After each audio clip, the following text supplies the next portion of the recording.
yasiyowezekana kwa mwanadamu, kwa Mungu yanawezekana. Hicho ndo kichwa cha somo cha karakana ya miujiza.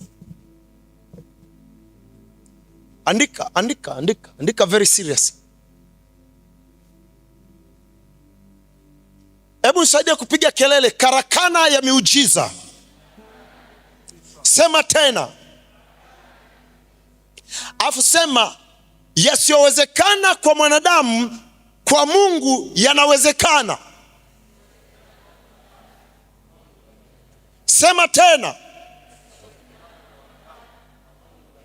Sema tena. Sema alafu jisikilize. Litaja jina lako, useme mfano nitavyosema, good luck. Yasiyowezekana kwa mwanadamu, kwa Mungu yanawezekana. 1, 2, 3, here we go. Taja jina lako tena, twende. 1, 2, 3. Jiambie tena, ujisikie. Watu wa Mungu, listen to me and listen to me very well. Yasiyowezekana kwa mwanadamu, kwa Mungu yanawezekana. And that's the message of this night. Huo ndio ujumbe wa kwenye karakana ya miujiza, ya kwamba Mungu anasema yasiyowezekana kwa mwanadamu, kwa Mungu yanawezekana. Inawezekana kama mwanadamu umefika mwisho, umegonga mwamba, lakini habari njema ni kwamba what is impossible to men is possible to God. Na hii inaongelea kwenye kila engo ya maisha. Hata kama uliokotwa mtaroni, unasema pasa, usinione hapa, sijui baba, sijui mama, sijui hatima yangu itakuwaje, kibinadamu sijui mbele wala nyuma. I have a good news. Yasiyowezekana kwa mwanadamu, kwa Mungu yanawezekana. Andiko letu nanga ni Luka 18 mstari wa 27. Luka 18 mstari wa 27. Na wale mnaotufuatilia online, follow it very well. Luka 18 wenzangu. Biblia inasema akasema, na huyu kwa ni Yesu. Akasema, yasiyowezekana kwa wanadamu yawezekana kwa Mungu.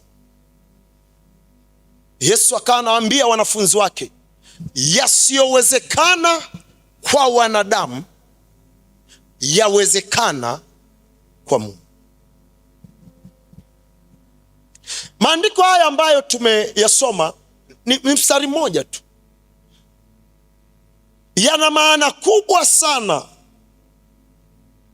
na natamani kila mmoja jioni ya leo Mungu amsaidie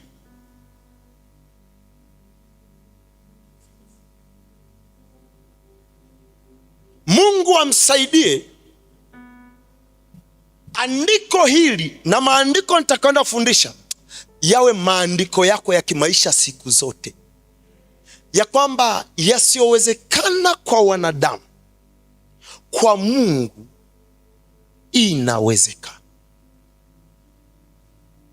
Wanadamu wanaweza kuambia, you are so late, umechelewa sana, huwezi tena kufikia hatima yako. Yasiyowezekana kwa wanadamu, kwa Mungu inawezekana. Huwezi kuinuka kwenye hichi kitanda, wao wakiugua ugonjwa huu hawaponi.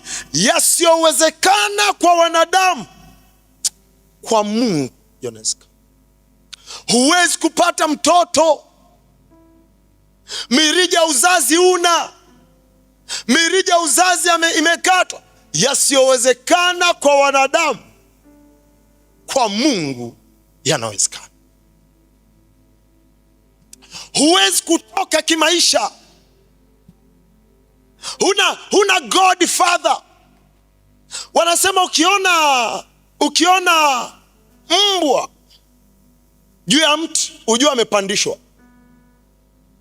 Juu ya mti mbwa amepandishwa. Huna wa kukupandisha. I have a good news to you. Yasiyowezekana kwa mwanadamu, kwa Mungu yanawezekana. Oh, are you following? Niongezee kinanda kidogo nisije nikamiss. Nataka niseme kila neno Roho Mtakatifu anataka niseme, kwa sababu kila neno nalolisema kuna mtu anatoka saa hiyo hiyo.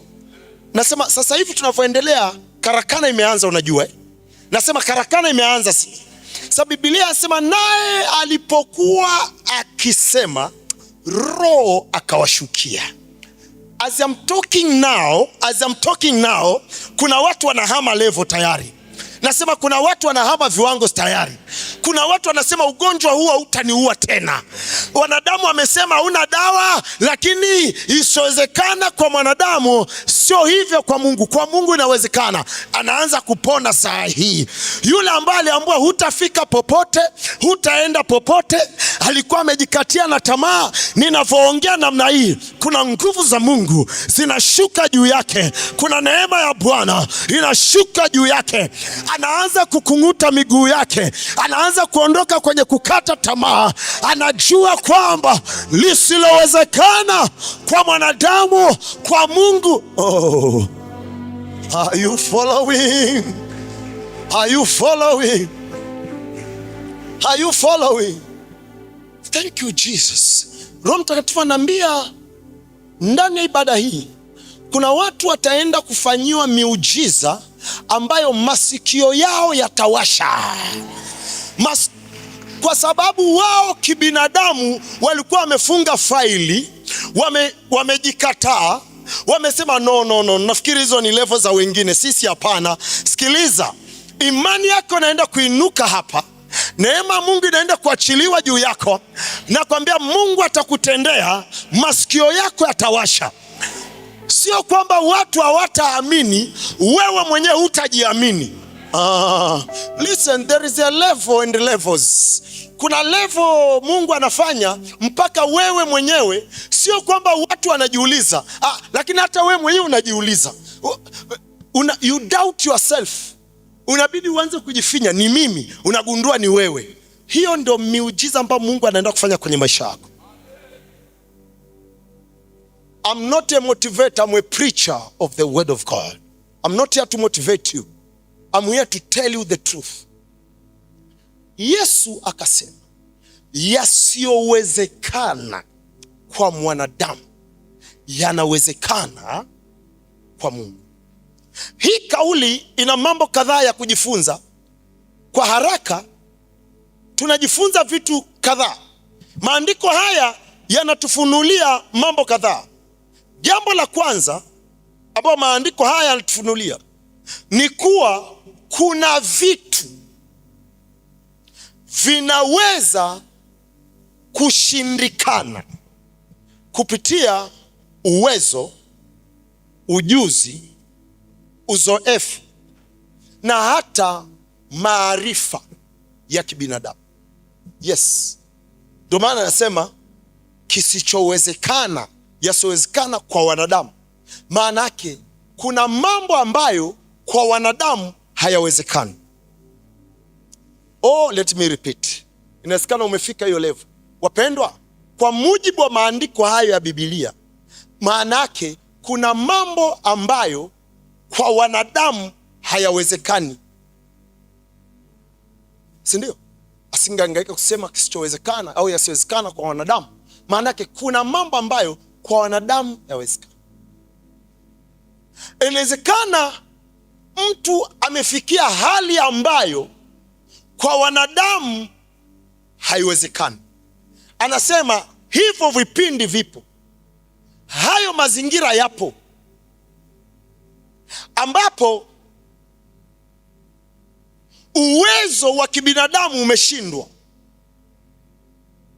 Ujuzi wa kibinadamu umeshindwa. Uzoefu wa kibinadamu umeshindwa. Na hata maarifa ya kibinadamu yameshindwa. yako mambo ya staili hiyo. Inawezekana yakawa ni ya kawaida mwanzoni, lakini yakafikia kiwango ambacho mara kwanza ilikuwa kama kawaida. Kunywa tu Panado, hiyo itaisha. Na kunywa Panado haishi. Hii ungeenda hospitali wakakupima, ukaenda wakakupima, haishi. Ukagundua sasa kumbe imevuka kile kiwango cha kuwezekana. Mara kwanza ulikuwa unajua inawezekana, lakini hiyo hali imekupeleka. Inawezekana ni mtu binafsi, mtu kama mtu, au inawezekana ni kwenye eneo, labda ni kwenye familia, au ni kwenye ndoa, au ni kwa watoto, au kwa mume au kwa mke. Mara kwanza ilikuwa kwamba no, it is possible, inawezekana, iko within the range, iko ndani ya uwezo, iko ndani ya maarifa, iko ndani ya uzoefu, iko ndani ya ujuzi. Lakini unakuja unafikia mahala una discover uzoefu wako tena umeshindwa, ujuzi wako tena umeshindwa, mazingira yanayokuzunguka ni kama yameshindwa. Maana yake Yesu anatuambia yako mambo ambayo kibinadamu huwa yanafikia hali ya kutokuwezekana. Hello. Yes. Jambo la pili, maandiko yanatuonyesha kwamba mwanadamu ana mipaka, ana limitation. Yes, kuna limitations, kuna mipaka inayomkabili mwanadamu, na mipaka yetu inawezekana ikaa tofauti kati ya mtu na mtu. Mpaka wangu unaweza sio wa kwako. Kwa hiyo wanadamu wana limitation, wana mipaka. Sema amina. Naposema mipaka ni nini, maana yake kuna mahala ambapo hawezi kuenda zaidi ya hapo, hawezi kutenda zaidi ya hapo, hawezi kuvuka zaidi ya hapo. Amen. Amen. Amen. Amen. Mwanadamu ana mipaka. Kuna umbali hawezi kwenda, kuna umbali hawezi kufanya, kuna vitu hawezi kuvuka bila msaada wa Mungu. Sikana ikani kwenye eneo la afya, sikana ikani kwenye eneo fulani, na inasikana mwenzio akapavuka, lakini wewe ukawa na mpaka hilo eneo. Sawa sawa? Sababu limitation zetu hazifanani. Kuna mwingine kuna mahali amekwamia, na inasikana amekwamia kutokana na sababu nyingi sana, zingine za kimazingira, zingine tu ni background. Lakini I have a good news. Kama kweli huyu Mungu ni Mungu wako, nazo habari njema, yale yasiyowezekana kwa wanadamu kwake yanawezekana. Nasema kwake yanawezekana. Yes, I love that young man. Jambo la tatu,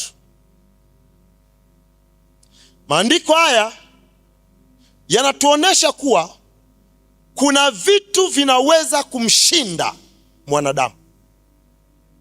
Yes, vinaweza kumshinda mwanadamu. Sasa napotumia lugha ya mwanadamu, don't equalize. Don't equalize.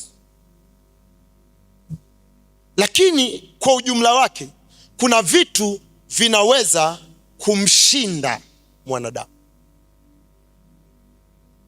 Inasikana kilichokushinda wewe, kuna watu wengine ni mwemwele, ila wewe umefikia ile level yasiyowezekana kwa mwanadamu. Okay, acha nirahisishe shule. Inasikana ni mtoto tu, mtoto wako tu.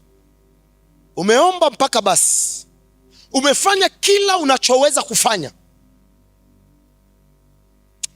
Labda hujai kuona mambo ya dunia mpendwa. Inasikana hujai kuona issue za dunia. Inasikana ni mtoto tu. Familia imeshindwa kabisa, hawajui tena cha kufanya.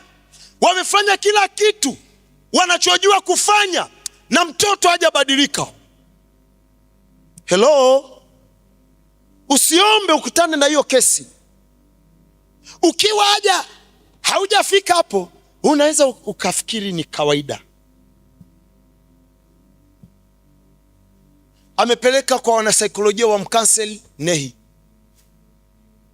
Labda na kuombewa, nehi. Ambwa mpende, amempenda we, nehi. Hajui tena cha kufanya. Ninazo habari njema, yasiyowezekana kwa mwanadamu, kwa Mungu yanawezekana. There is hope. Wale wa kule nyuma wote nilisema, labda kwa sababu mmechelewa sana. Mnamwona huyu mtu wa kamera ndo mwisho. Asanteni. Huyu mtu wa kamera huyu ndo mwisho. Wengine wote waje this side, wajaze ile. Mwingine ni ndoa. Anashangaa kusikia kuna watu wanafurahia ndoa. Anashangaa kusikia kuna watu wanafurahia ndoa.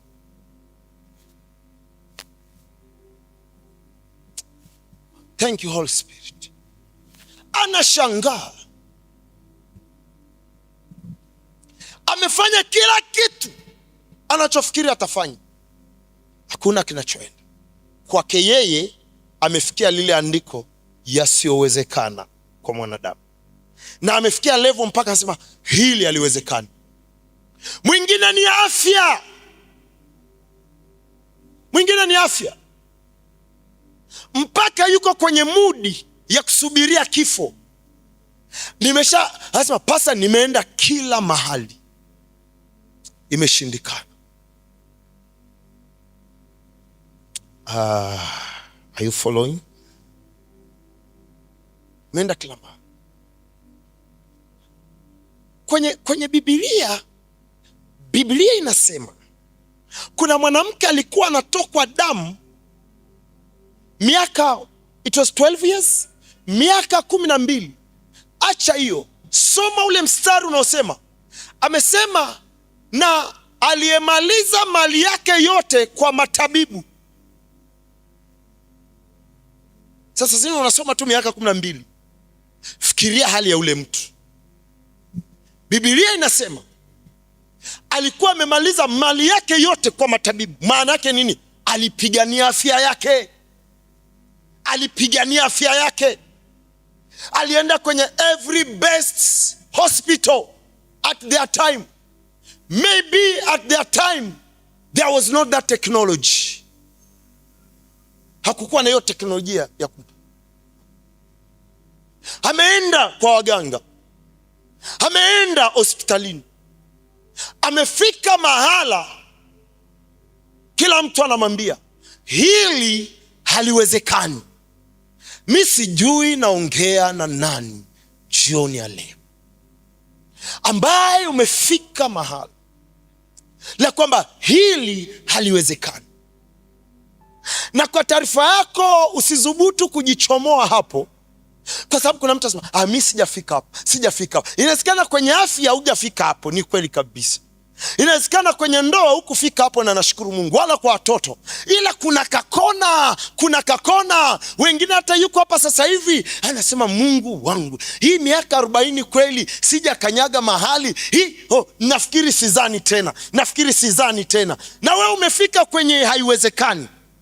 Nazo habari njema. There is anointing this night.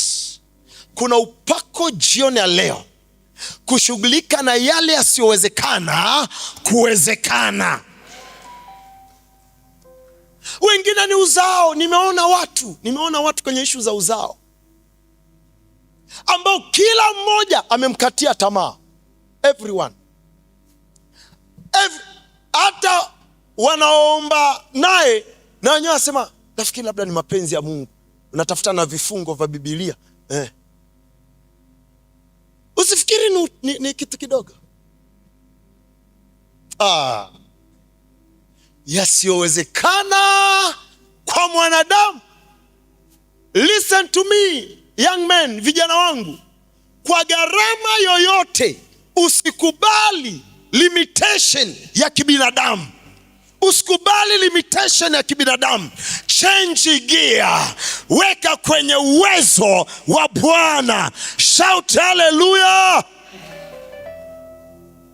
There is human level is limited, but there is godly level is unlimited.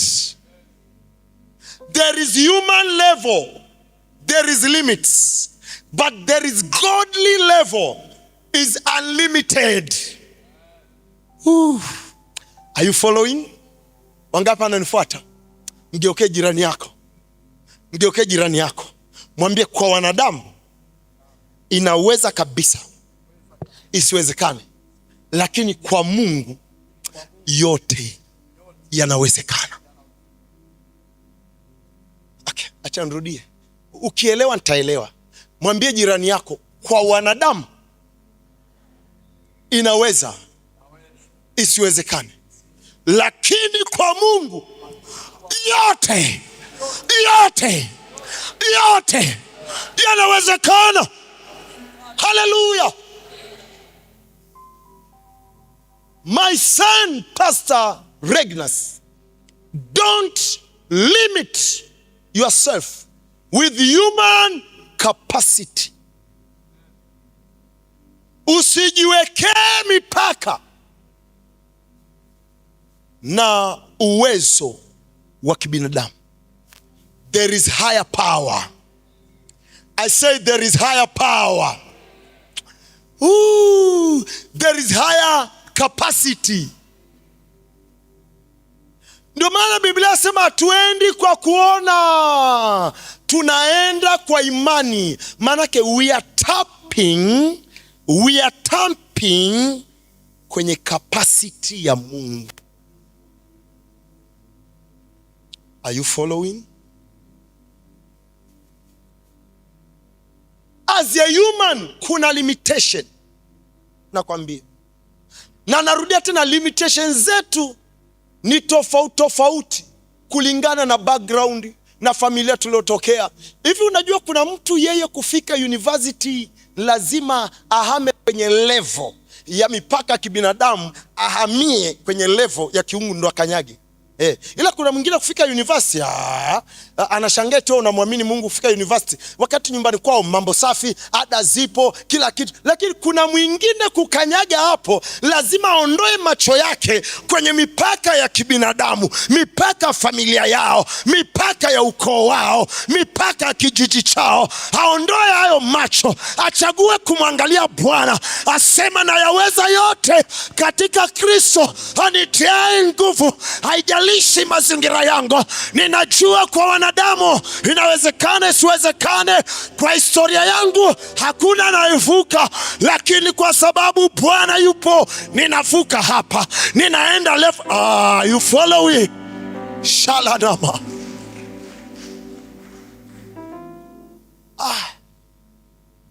Thank you Jesus. Mungu ananiambia niwaambie vile hii ni ibada ya kuzalisha majitu watakaofanya mambo makuu.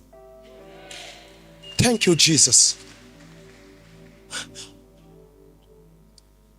Ungekuwa ni mtu wa roho ungeandika hiyo kitu haraka, kwa sababu ni neema imeachiliwa.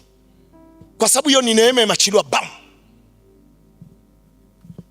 When you remove your eyes, unapoondoa macho yako kwenye mipaka ya kibinadamu na ukayaweka macho yako kwenye uwezo wa Mungu, yale yasiyowezekana kwa viwango vya kibinadamu yatawezekana kwa viwango na kwa msaada wa Mungu. Listen to me. Wewe katika jina la Yesu Kristo, after this service naona unaenda level nyingine. Nasema sikiliza. Thank you Holy Spirit. Na ni mafuta yanashuka. Katika jina la Yesu Kristo utavunja rekodi ya kijiji chenu. Utavunja rekodi ya familia yenu. Utavunja rekodi ya ukoo wenu. Utavunja rekodi ya uliosoma nao. Kwa jina la Yesu. Kwa jina la Yesu. Kwa jina la Yesu. You are a record breaker. Mpaka watu watauliza sema, oh, is the same good luck, is the same calling, is the same fulani. Kwa nini? Ameondoka kwenye level ya wanadamu, ameamua kushikamana kwenye level ya Mungu. Kwa sababu what is limited in human level, it is not limited in godly level. Naongea na watu hapa. Naongea na watu hapa. Nasema naongea na watu hapa. Huu ni mwaka kutenda mambo makuu. Huwezi kutenda mambo makuu kama mtazamo wako bado unakubali kushikiliwa na mipaka ya kibinadamu. Ningekuwa nimesoma, nimekuwa mbali. Kwa hiyo kutokusoma kwangu kumenekea mipaka. Men, ungeenda kumuuliza Petro. Ungeenda kumuuliza Petro. Kusoma ni kuzuri sana. Sijasema usisome. Ni kuzuri sana. Lakini nguvu na neema Mungu ilivyokaa juu ya Petro, aliwakalisha wasomi chini. Halo. Sema Bwana Yesu, nisaidie sasa na neno lako linavyosemwa, yasiyowezekana kwa wanadamu, kwa Mungu yanawezekana. Hello. Mgeko jirani yako muulize, unaona nini? Unajua kuna wengine wameyafunga maisha yao katika mipaka ya ndugu zao. Naona takaka alienda tu mbali huu. Kwa na wewe sisi kwetu hivi. Maana yake katika level yenu nyie kuna mpaka wa kibinadamu.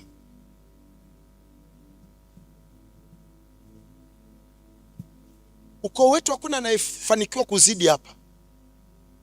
Maana yake ni mipaka kibinadamu. Ndio hiyo Yesu anasema yasiyowezekana kwa mwanadamu, yasiyowezekana kwenye ukoo wenu. Nasema yasiyowezekana kwenye ukoo wenu. Listen, wewe utavunja historia. Wale mlioko kule nyuma mnisaidie ili nisiwe narudia, niko live. Mtu anapokuja mwambie pastor amesema mwisho ni hawa.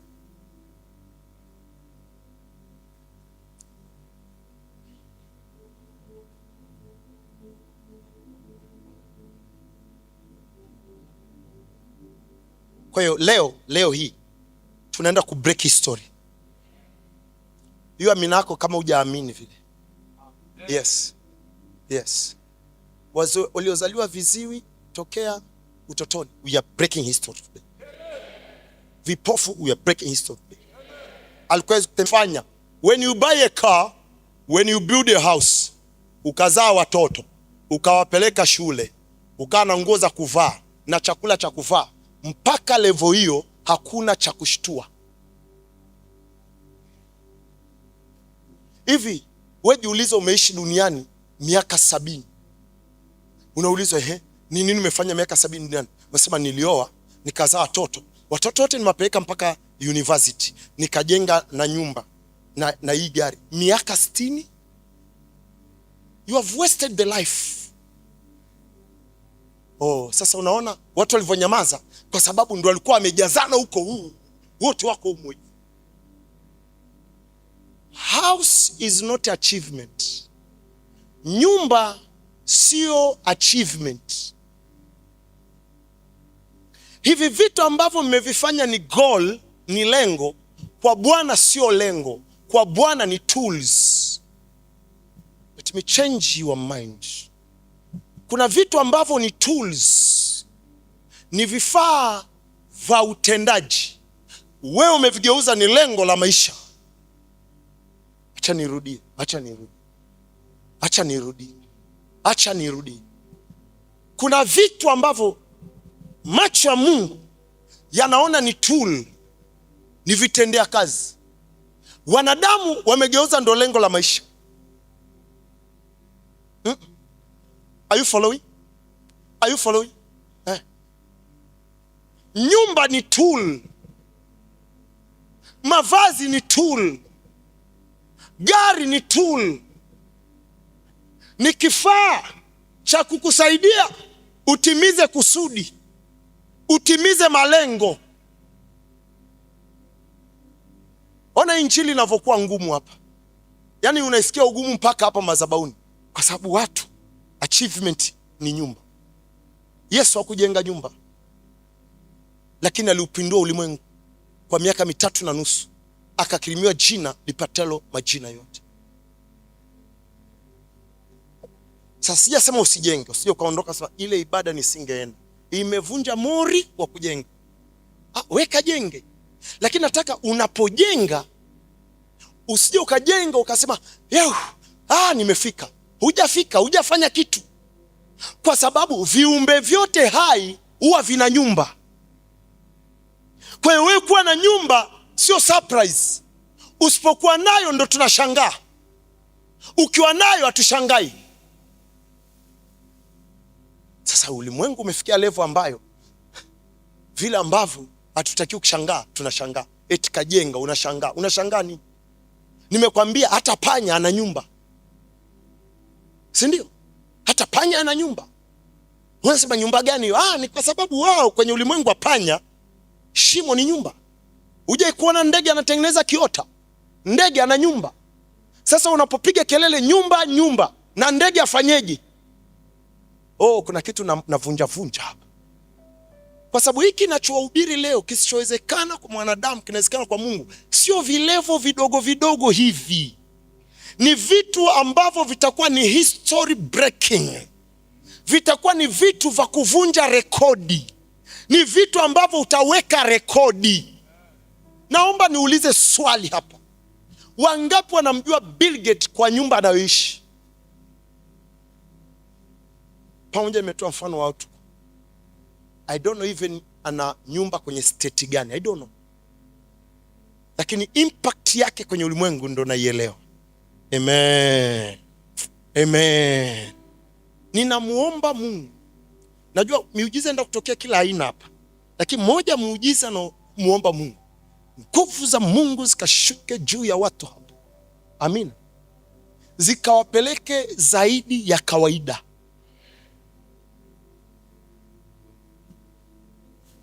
Amen. Amen. Wangapi wanajua nyumba ya Mandela?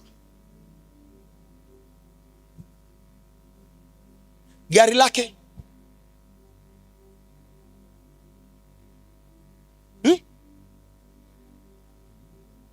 Amjui? Kwa nini amjui? Utaanza, hii level naongelea ni ya juu kidogo, na kuna level ukiwa hujavuka huwezi kunielewa ato. Hii level, kuna level of understanding lazima uwe umevuka, ambavyo unafanya vitu vingine vinakosa ladha, vinakosa thamani, alafu lile kusudi la Mungu ndio linakuwa lenye thamani kuliko kitu kingine chochote. Alafu vitu vingine vinavyokuja kwenye maisha yako havikufanyi upandishi mabega, kwa sababu kwa nini usipandishe mabega? Kwa sababu venyewe sio lengo, venyewe ni tool ya kukurahisishia kufika kule unakotakiwa kufika. Are you following? Are you following? Lakini the good news, na venyewe Bwana atakupa. Kwani ukusikia utafuteni kwanza ufalme wa Mungu, na hayo mengine yote mtazidishiwa? Sema hayo ambao wanadamu wengine wa kawaida wanafuatilia, mtazidishiwa. Maanake katika jicho la Bwana kuna vitu vya kutafuta, afu kuna vitu vya kuzidishiwa.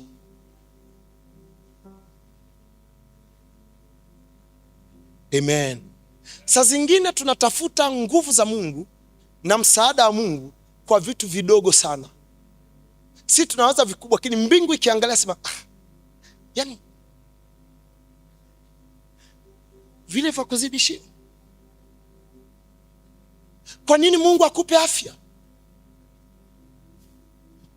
What is money in the eyes of God is a tool.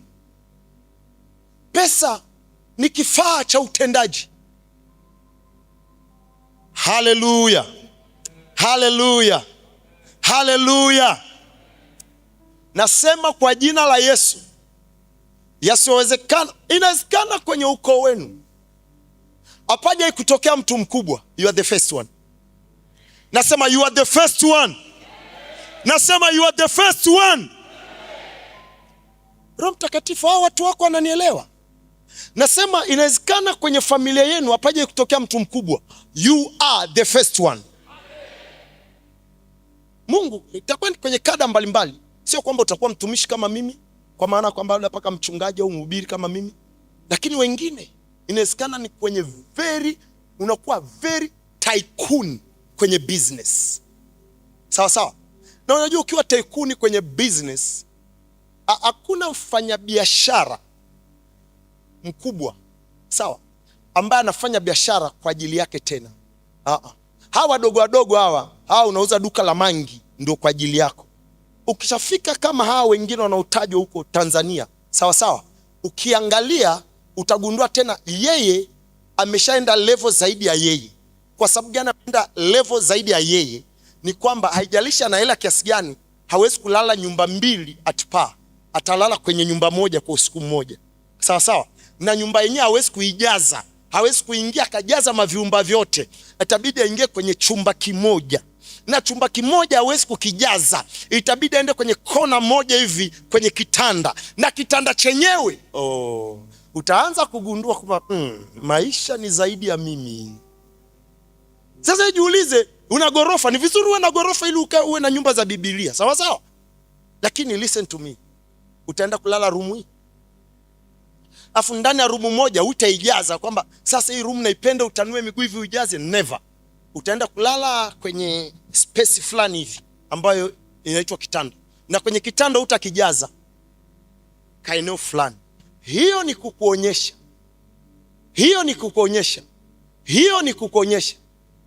Umeumbwa kwa ajili ya kuleta impact kwa wengine zaidi. Yaani wewe hapo unajiona una mahitaji sana, ni kwa sababu ya hali ulionayo.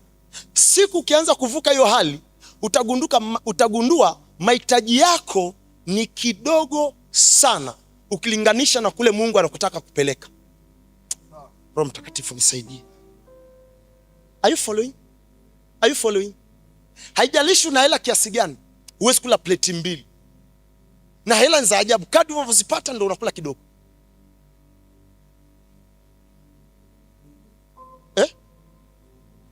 Matajiri hawali sana. Ukiona mtu anakula sana ni umaskini. Nakwambia kweli. Usikasirike hata kama unakula sana, uendelea kula sana tu, ni level. Ukiona mtu anakula sana ni dalili kwamba bado yuko chini. Watu wakuu hawali sana. Sio kwa sababu anajizuia. Sijui hata huwa ni nini. Kashaondoka. Hiyo mwanangu ni kuonyeshe. Ujue kwamba kwenye maisha haya Mungu ameplani haya maisha sio sana for you, ila umeletwa uwe na contribution. La sivyo ungekuwa ukipata hela, Mungu anakupa na tumbo la pili ili ufaidi zile hela. Sawa sawa? Anakupa hata matumbo mawili, hela kiongezeka anakupa na tumbo la tatu, kwamba mwanangu faidi. Lakini no. Wewe una portion yako, na nimegundua kwenye maisha yale mahitaji yako ni kidogo sana ukilinganisha na level ya baraka ambayo Mungu ameweka kwenye maisha yako. Ameweka level kubwa ya baraka kwa sababu you want to use you, anataka kukutumia wewe to touch other, kugusa wengine, kusababisha kicheko kwa wengine. Hiyo ndio level naongelea. Mnanielewa? Sasa hiyo ndio level nataka ukae uangalie useme, kweli naweza kuwa mtu mkuu kwa historia ya familia yetu, alafu uje kwenye andiko lisilowezekana kwa mwanadamu, kwa Mungu inawezekana. Naweza nikaajiri watu 1,000, watu 1,000 direct employment wananitegemea, alafu na wengine kama 6,000 indirect, manake wake zao, watoto zao, wote wanategemea mimi. Can I become that big? Ukiangalia historia yako naona ninafikiri ni wa kuishi hapa. uchenji gia, useme yasiyowezekana kwa mwanadamu, kwa Mungu yanawezekana.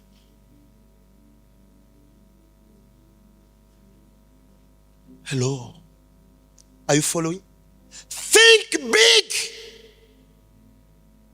Unajua nini maana ya andiko ya kwamba siwezekana kwa mwanadamu, kwa Mungu inawezekana? Maana yake you should think beyond human limitation, ya kwamba uwaze zaidi ya mipaka ya kibinadamu, uwaze zaidi ya mipaka ya kibinadamu, uwaze zaidi ya mipaka ya kibinadamu. Kupitia mimi mamilioni ya watu watamjua Yesu. Kupitia mimi nchi itakuwa salama. Kupitia mimi kuna watoto vicheko Hii mawazo ya kusema Mungu anisaidie watoto wangu waende shule, ni mawazo sio mabaya, ila sio ya wakuu. Mbona mmenuna? Na watu wakuu hapa. Nasema na watu wa matendo makuu hapa. Nasema na watu wa matendo makuu hapa. Listen to me, you will impact the world. Nasema utaugusa ulimwengu. Nasema utaugusa ulimwengu. Bwana atakusaidia, utafanya vitu ambavyo vitatingisha ulimwengu. In Jesus name.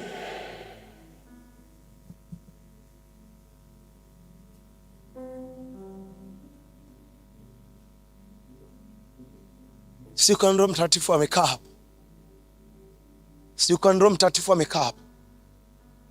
Thank you Jesus. Roho Mtakatifu ananiambia hivi, mkihamisha mawazo yenu, mkaanza kuwaza kwa ukubwa, kufanya mambo makubwa zaidi ya mahitaji yenu. Acha nirudi. Mkihamisha mawazo yenu, kuwaza kwa ukubwa,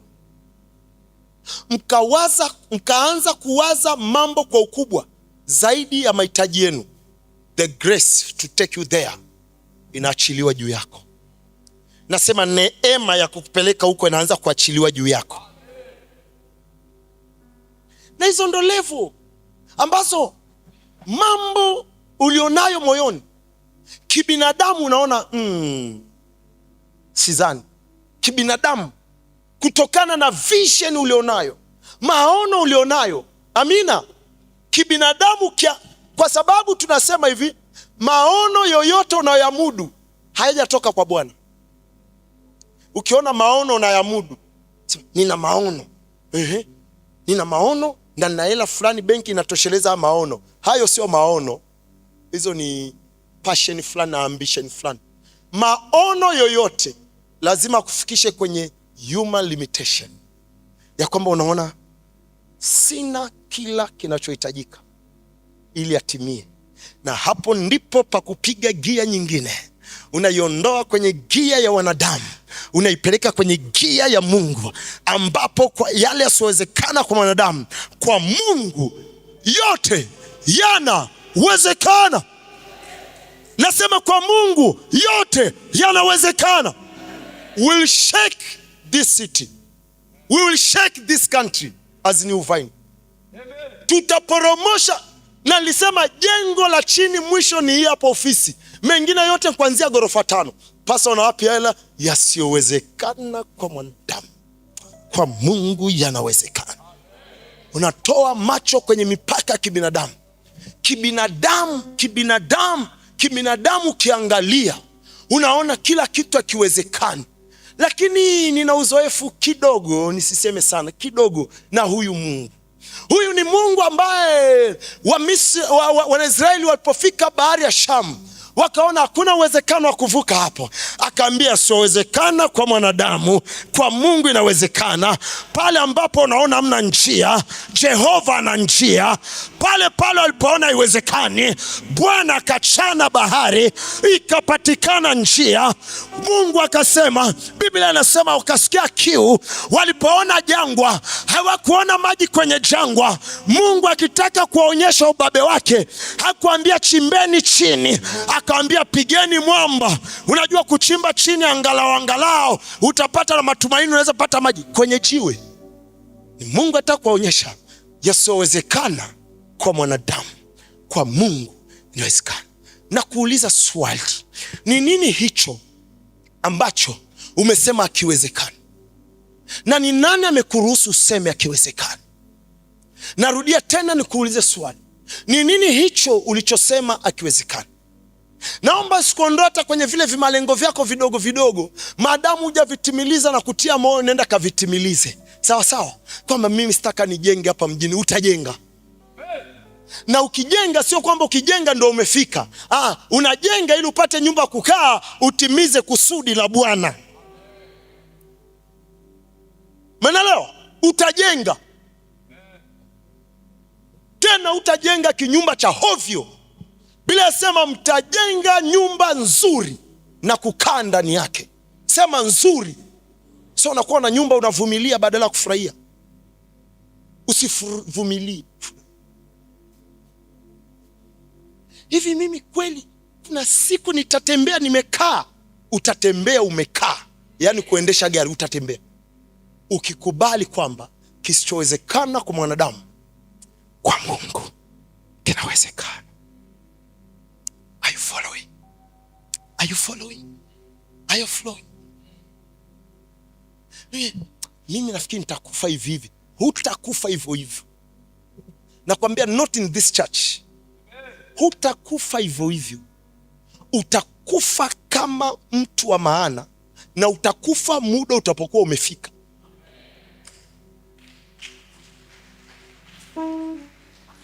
Sababu wacha kierere. Biblia inasema kwamba naenda kuandaa makao, nitakuja kuachukua. Haja kwambia uwahi kwenda.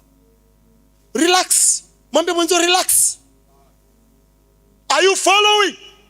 Sema kwa jina la Yesu, kisichowezekana kwa mwanadamu, kwa Mungu kinawezekana. Sema inawezekana. Wazazi hawakuweza kunipa, ndugu hawakuweza kunifikisha hiyo level, lakini maadamu ninaye Yesu, lakini maadamu ninaye Mungu, kwa Mungu inawezekana. I believe. Niliamini hayo kipindi ambacho nilikuwa gizani, kipindi ambacho ilikuwa ni hopeless, kipindi ambacho hakuna kushika mkono. I believe yote yanawezekana kwake amini. Nilipookoka, kama kuna andiko lilibadilisha maisha yangu, ni siku nilipojifunza neno nalosema yote yanawezekana. Nikasema yote kabisa kwake, hata mimi. Andiko likarudi kasema hata wewe inawezekana ukiamini. Nasema hata wewe inawezekana ukiamini.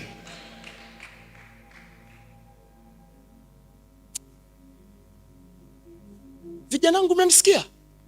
Yote yanawezekana kwake aaminie. Kwa sababu imani inakuondoa kwenye human limitation, inakuconnect na God's capability. Imani inakuondoa, imani, faith.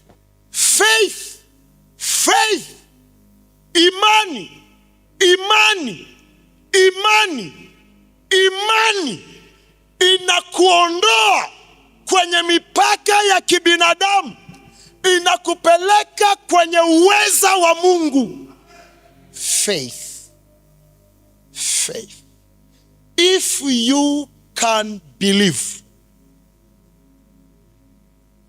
Watu wanatumia nguvu zao kubwa kuhuzunika. Huzuni itakurudisha kwenye mipaka ya kibinadamu. Ni imani peke yake ndiyo itakuingiza kwenye ulimwengu wa yasiyowezekana kuwezekana. The world of impossible possible. Ulimwengu wa yasio. Thank you. Nimesikia hewa imekuwa nyepesi, na najua macho yenu yamefunguka. Kuna watu sasa hivi, unajua kuna watu walikuwa washafunga mafaili vitu vingi.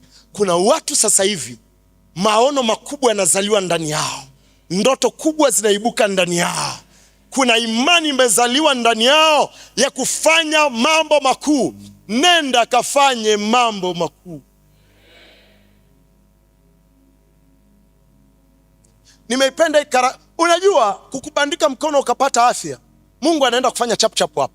Sawa sawa. Najua kuna vitu vingi vinaendelea, Mungu anaenda kuvimaliza hapa. Lakini hiki ninachokufundisha sasa ndio kitu ambacho utaenda kukaa nacho.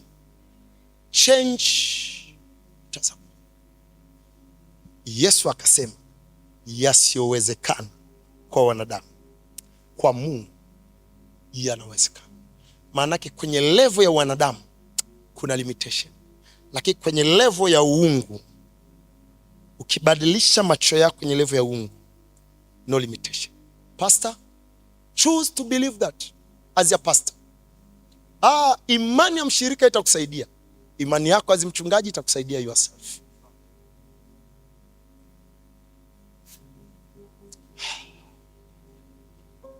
Jamani, kani karakana miujiza si tayari au mtaka nini? Unajua tukarakana miujiza, mtu alikuwa asikie. The greatest miracle viko kadhaa. Number 1, salvation of soul, mtu kuokolewa. Muujiza mwingine ni mtu kufunguka ufahamu.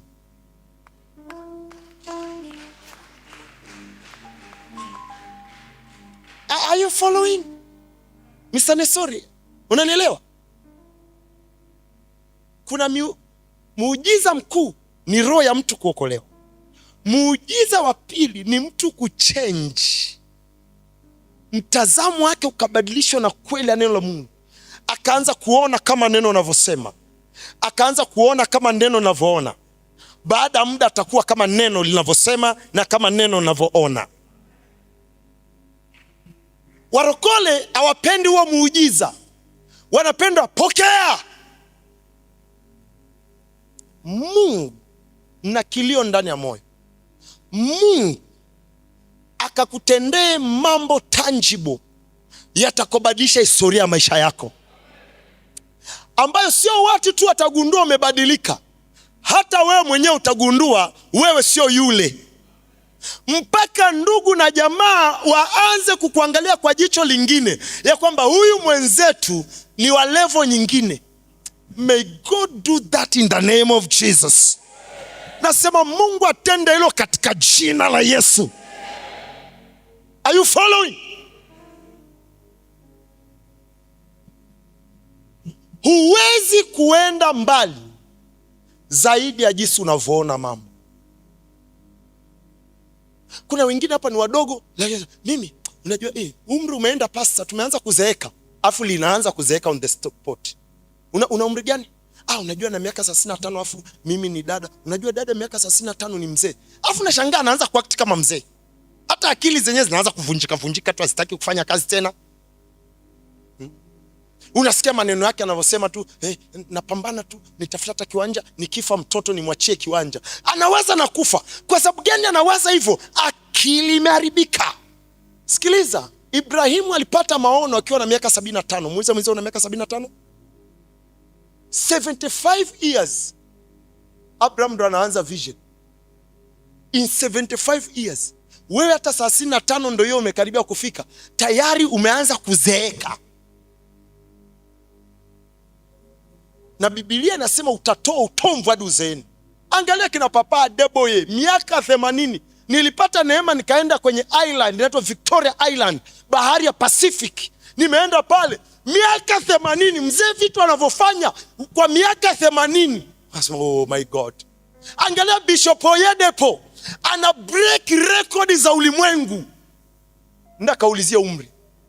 Wewe una 40 umeanza kugawa urithi.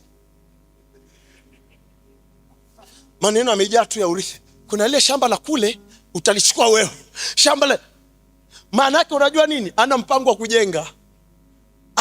Anashaona mimi kweli kile kiwanja sizani tena, labda watoto. Unaona nacheka, kile moyoni mwangu kumejaa hasira.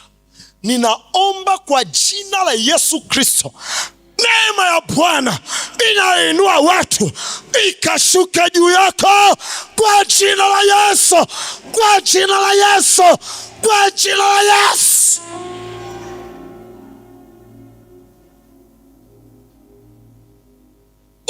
mdogo unawaza kufa. Unaona umeshaishi sana duniani, kwamba unajua sisi muda umeisha, sana sana ni watoto wetu. Umefanya nini la maana? Nehi una. Alafu nilikuwa namchekesha mtu fulani, kuna kitu fulani nisikifunue. Nikamwambia sisi tulikotokea, ukiwa huna nyumba nyumbani, maiti ikirudi kwanza inapigwa fimbo. Una adabu? Ulienda huko mjini kufanya nini? Unakuja umekufa hapa.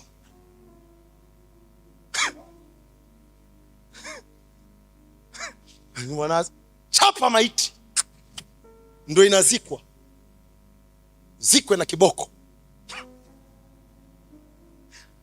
Ni kama sio mila nzuri sana, labda hazina huruma, lakini zinafanya haki ya nani? Kufa na kupona. Na unajua nimetokea Tarime hapa, sawa sawa. Bwana asifiwe. Bwana Yesu asifiwe. Nina watu wakuu hapa kwenye karakana ya miujiza today. Mmoja ya neema unaondoka nayo hapa ni neema kwenda kufanya mambo makubwa. Nasema ni neema ya kufanya mambo makubwa ambayo ni beyond human limitation, zaidi ya mipaka ya kibinadamu. Ninakubali kibinadamu una mipaka, ninakubali kibinadamu kuna vitu vinakuzuia, lakini kwa sababu unajua kwa wanadamu, kwa level ya kibinadamu sitatoboa, badilisha gia, chagua kumwamini Bwana, chagua kumwangalia Bwana, chagua kuweka imani, chagua kuchukua hatua za imani. Na ninaona neema inakuwa juu yako, ninaona ushindi unakuwa juu yako, ninaona baraka zinakuwa juu yako. Piga kelele. Hey! Are you listening? So unatembea kama kuku aliyeloana. Are you dying? Yaani unavyotembea paka tunahisi huyu kesho afiki. Mtu akikuona ajue there is hope. There is hope. There is hope. My son, Mungu unayemwabudu, I'm telling you the truth, amespecialize kufanya yasiyowezekana kuwezekana. Unamkumbuka Ibrahimu? Miaka 100. Mwanaume wa miaka 100, sawa sawa. Kinani tu, Biblia inasema Ibrahimu alikuwa amekufa. Ile neno kufa sio amekufa kimwili, maana yake hakuwa hana uwezo wa kuoperate tena kama mwanaume. Na Biblia inasema na hali ya kufa kwake tumbo la Sara. Sara ameshamaliza mpaka amevuka ile tunaita menopause, amefika huko. Maana yake hawezi kupata ujauzito. Mwambie mwenzi wao ni kwenye level ya wanadamu. Hayo sio kama niko na watu. Sara, Biblia inasema na hali ya kufa kwa tumbo lake Sara. Maana yake hakuna mayai yanayorutubishwa tena.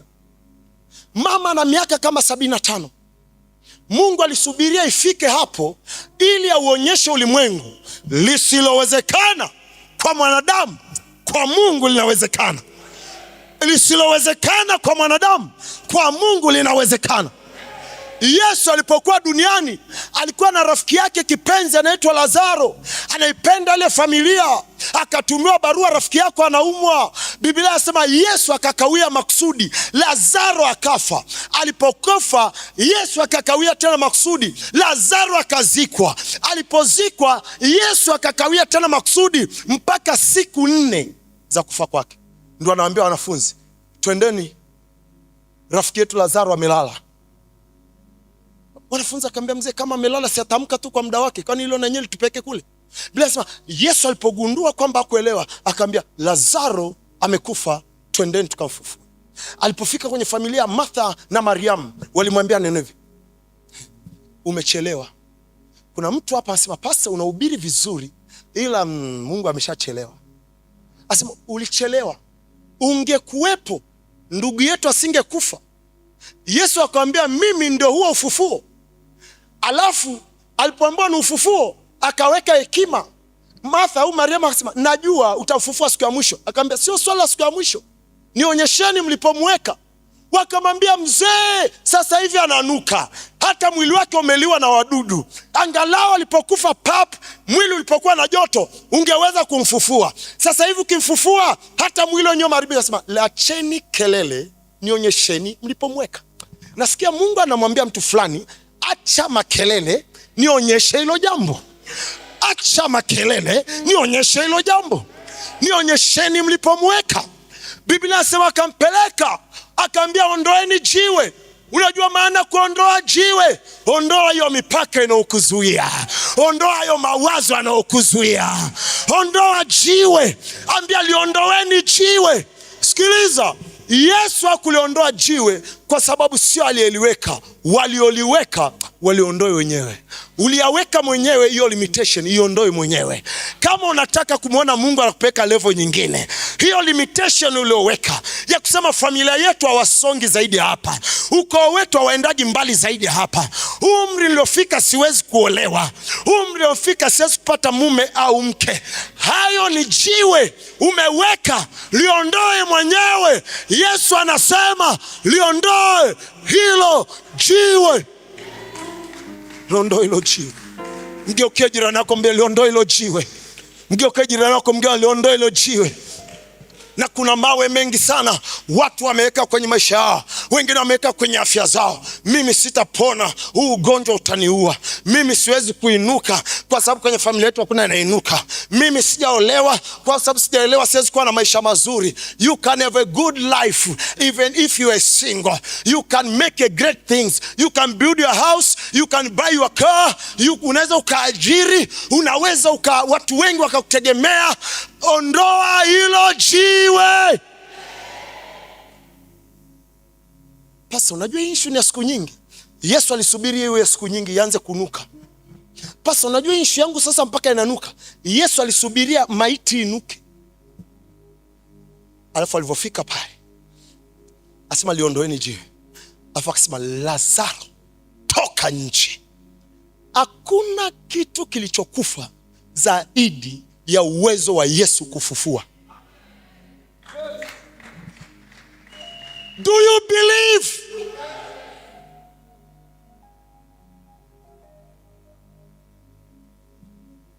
Nikisema kufa na maana kubwa sana. Najua kuna kufa kimwili, lakini wengine wamekufa afya. Yupo tu anatembea lakini afya ni kama imekufa. Mwingine amekufa nafsi, anatembea lakini yani ni kama tu yani. Na ndo wale wanaotusumbua hapa ulimwenguni kila saa, Yesu rudi, Yesu rudi. Nani alikwambia uliambiwa uombe Yesu arudi?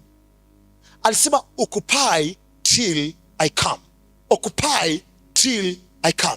Sehemu nyingine anasema make business till I come. Kwamba endeleeni kuchapa kazi, endeleeni kusababisha matokeo makuu, endeleeni kuzalisha mambo makubwa mpaka nitapokuja. Wewe umekomaa, Yesu njoo, Yesu njoo. Naongea na watu hapa. Nasema naongea na watu hapa. Naongea na watu hapa. Wapendwa, nimeipenda sana karakana miujiza, sababu hii ni karakana. Changamoto tu ya karakana hii ya hii inayoendelea sasa hivi, ya hii awamu ya kwanza, ni ile utasikia hey. Lakini level ya matokeo yake hayatapingika. Matokeo atakuwa kama popcorn. Huyo kasogea, huyo kasogea, huyo kasogea, huyo kasogea. Huyo ameniambia pasa njoo dedicate kampuni, huyu njoo dedicate shule, huyu njoo dedicate hiki. Oh, miracle, miracle everywhere, miracle everywhere, miracle everywhere, miracle everywhere. Huyu kajenga makanisa mawili. Pasa, nimejenga Nyashishi na wapi makanisa mawili, nimeatoa kwa NVC. Miracle everywhere. Miracle. Hii ndo miujiza. Wangapi mnanielewa? Are you following? Yasiowezekana. Come on. Let's finish afu niingie kwenye maombezi. Sababu kuna watu kadhaa pokuwa ofisini niliona kamba. Ongeza keyboard, ongeza keyboard. Niliona kamba. Niliona kamba. Na ile kamba iko kwenye tumbo la uzazi. Bado kwa namuuliza Mungu, effect yake ni nini nasababisheka. Alafu niliona mdudu, nilikuwa nimekaa ofisini kwangu hivi, kwenye sikio hili, ni mkono gani? Niliona mdudu kwenye sikio. Kwa hiyo kunawezekana kuna mtu sikio lake hili limekuwa likimpa shida kubwa. Jesus. Hiana masha. Kuna mdudu umesumbua sana hilo sikio. Uko kwenye karakana miujiza.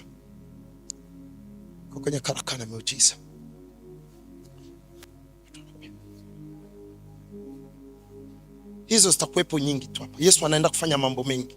Yesu, unajua, na akifanya hivyo ni kwa sababu anakusogeza ili ufike kule unakotakiwa kufika. Lakini change your mind. Muujiza mkubwa ni Yesu moyoni. Muujiza pili ni kwa mujibu wa Warumi 12. Anasema msiifuatishe namna dunia hii, bali mgeuzwe fikra zenu, mgeuzwe mawazo yenu, mpate kujua hakika mapenzi ya Mungu yaliyo nini? Yaliyo mazuri, mema na makamilifu. 12:2 ya Warumi. Bwana Yesu asifiwe. Change of your mind.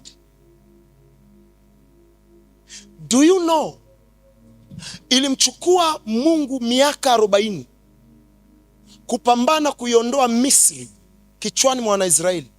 Mungu aliweza kuwaondoa Wanaisraeli Misri, alishindwa kuiondoa Misri kichwani.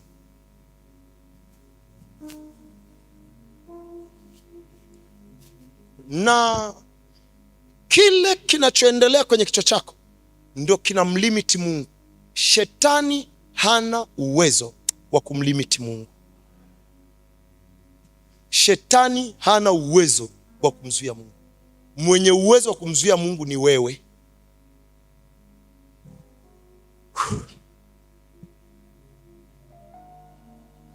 Kuna mtu asema, pastor, mbona kama unakufuru? Sema, mtu anaweza kumzuia Mungu? Hujasoma maandiko. Biblia inasema Yesu alienda kijijini kwao. Kabla hajaenda kijijini kwao, angalia stori za nyuma.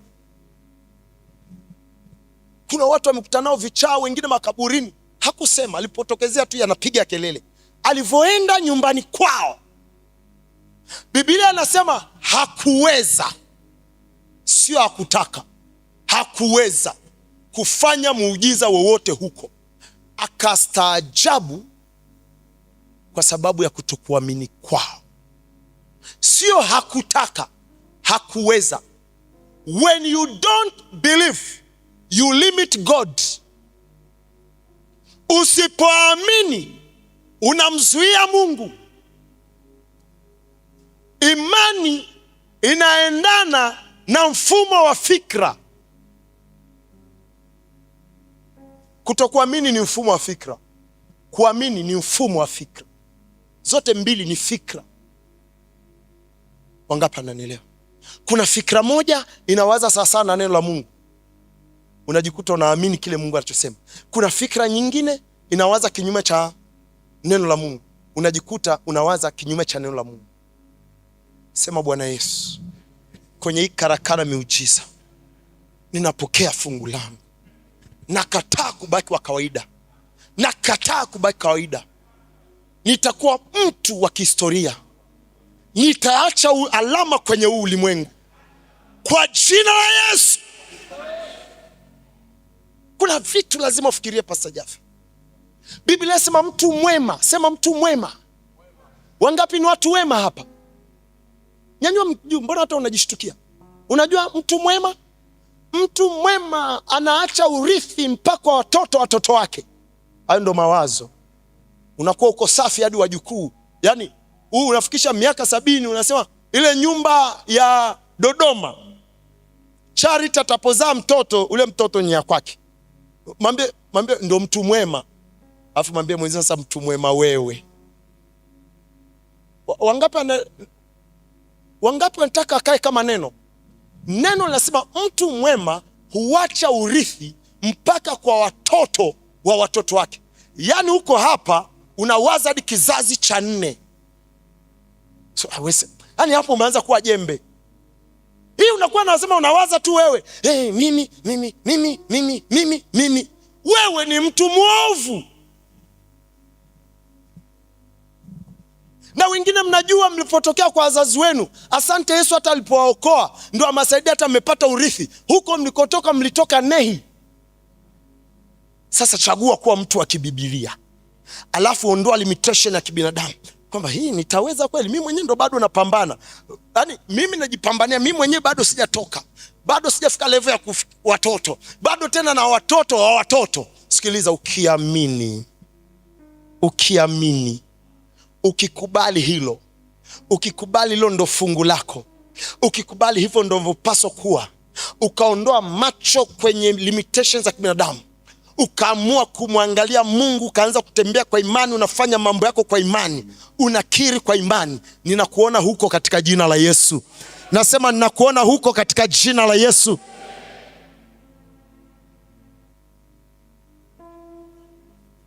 Nendeni mkafanikiwe. Nasema nendeni mkafanikiwe. Pastor, itakuwa kirahisi? Inaweza siwe kirahisi. Kwa nini saa zingine iwe kirahisi? Ni kwa sababu kuna vitu Mungu anataka kuendelea kutrain while you are growing up. Umeshanielewa? Mungu atakufikisha, lakini kuna vitu anaendelea kutrain. Hiyo sio ukafika juu kaanza kutukana na watu, kaambia nyinyi hamna mipango, hamjui jinsi ya kuweka mipango. Sisi bwana, hamjui SWOT analysis. Kuna watu wamesoma SWOT analysis mpaka PhD, hawana kibanda cha pilipili. Tena ana masters ya biashara. Ukimpa kibanda cha nyanya chungu anafilisika.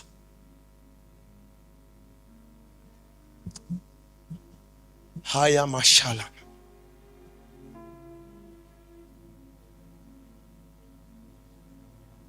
Nimeipenda karakana miujiza. Habari njema ni kwamba lisilowezekana kwa mwanadamu kwa Mungu inawezekana. Luka 18 mstari wa 7. Mstari wa 27 hiyo tumesoma. Lakini tuangalie Luka 1:37. Luka 1:37. Nina watu wakuu hapa. Nina watu wakuu. Hata kama ushajaribu mara 5, 6, 7 hujafanikiwa, endelea kumwamini Bwana and keep doing it by faith, na Mungu anaenda kufanya. Kwa sauti 1, 2, 3, Luka 1:37. Kwa sauti kama watu wa imani, 1, 2, 3. Tena.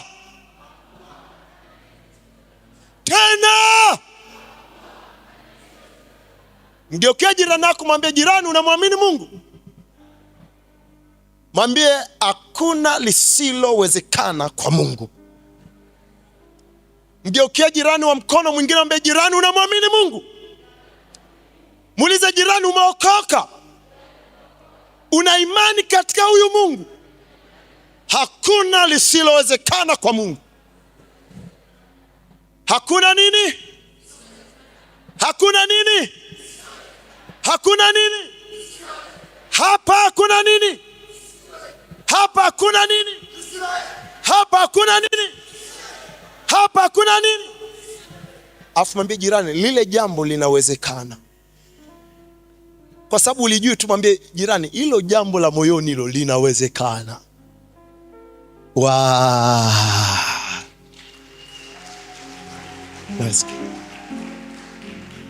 Nasikia. I'm telling you truth. Hakuna. Kwa sababu wapendwa, neno la Mungu ndo final authority. Hakuna lugha nyingine utakosikia, yani hakuna lugha zaidi ya neno. Neno ndo final. Neno limesema hakuna lisilowezekana kwa Mungu. Full stop. The story. I know you have a big dream, kijana wangu. Hakuna lisilowezekana. Wewe amini, wewe take step, wewe fanya kazi kwa bidii, wewe weka all the effort needed. Usiwe mzembe, unaomba tu afu unaenda kulala. Mungu habariki maombi.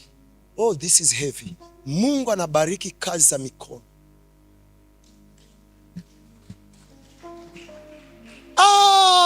watu wangu wa maombi, msije mkanikimbia. Nafundisha neno. Kazi ya maombi is to give you power, is to empower you. Ndio maana huwezi kuwa unaomba unalala. Ni mwanamaombi mkali kama Pastor Goodluck, lakini you are doing nothing. Utakufa maskini ukiwa mwanamaombi, afu utakufa na maneema mengi, sababu neema ni nguvu ya kukuwezesha, lakini wewe unapokea uwezesho, haupeleki kwenye kazi. Warokole wengi kwa nini hawakutokezea kwenye level kubwa? Walikuwa hawajui kwamba maombi kazi yake ni kukupa power, grace, neema, upako, uwezesho. Ndio kazi yake. Sawa sawa, sio pesa. Dada ameona tolee sadaka kabisa leo. Mungu hubariki kazi za mikono. You must have something you are doing. Kwa nikifundisha imani hapa, sijafundisha mambo ya kuwa kama mazezeta. Tumishi vipi? Muamini Bwana ataninua. Unafanya nini? Sifanyi kitu, naamini tu. Imani pasipo matendo imekufa. Kama unaamini, acha tuone na matendo yake. Unaamini utakuwa msomi mkubwa, tuone umeenda kujiandikisha shule. Sawa sawa. Nitakuwa mkulima mkubwa, tukuone na shamba. Mhubiri, tukuone na maiki, au tukuone uko mtaani unahubiri.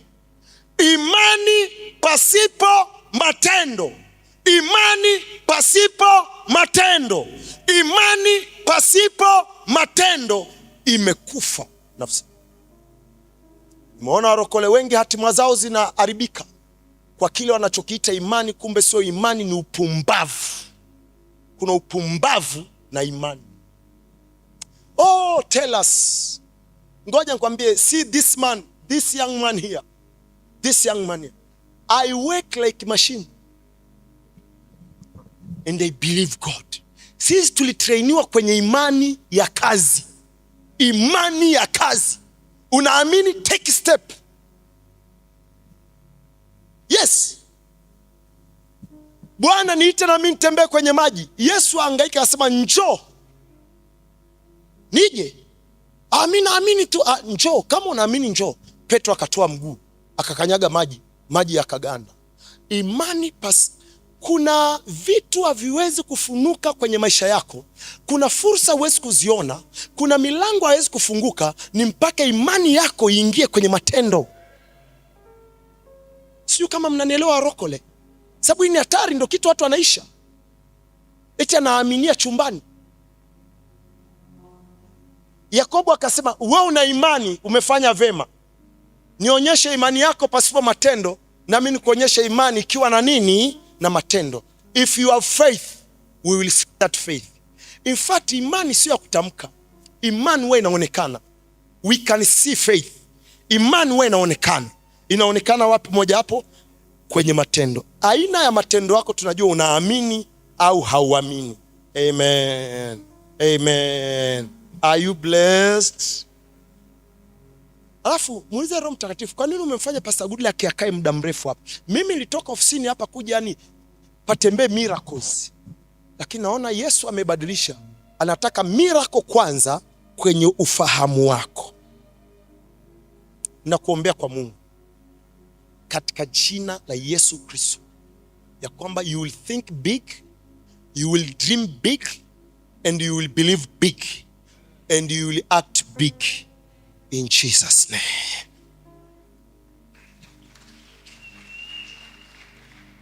Confidence yako ni nini pastor? Sio kwa sababu kuna mjomba, sio kwa sababu kuna baba fulani. Confidence yako ni kwamba I have God. Ninaye Mungu. Huyu Mungu atanifikisha. Amen. Confidence yako ni Mungu, kwa sababu ni imani katika Mungu. sio imani katika mtu.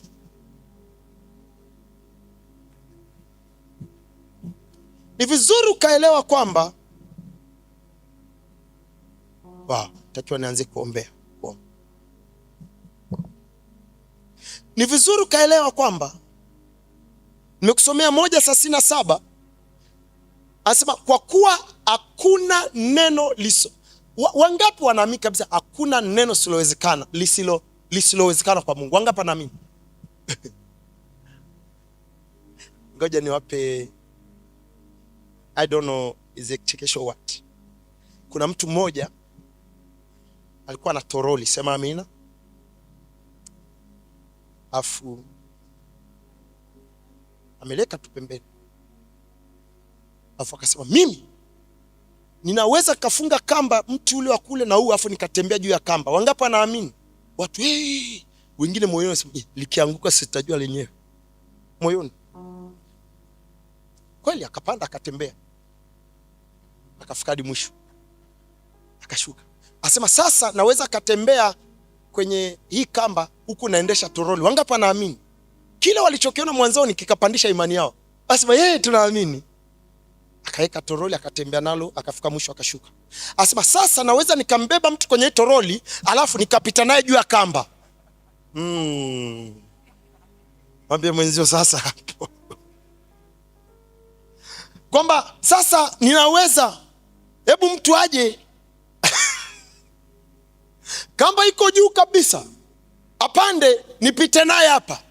Ndo akagundua kwamba kuna watu walikuwa wanasema wanaamini, they were not believing. Sikiliza, almost everyone ukimuuliza swali hili, wangapi wanaamini kwa Mungu hakuna lisilowezekana, ni warokole wachache sana ambao watashusha mkono. Na kabisa anakuwa anamaanisha, sio kwamba anaamini, ila mdomoni anamaanisha Mungu, kwa Mungu hakuna kisichowezekana. Afu mwambie okay, sasa ile jambo lako hili analiweza. Sasa pastor, nimeomba siku nyingi. Unaelewa nachokisema? Ukimfesi yeye na ile jambo lake, inawezekana la kiuchumi, inawezekana la kiafya, inawezekana la kimahusiano, inawezekana la kona yoyote. Mchungaji tu kisema jumla kwamba hakuna silowezekana kwa Bwana, wangapi anaamini?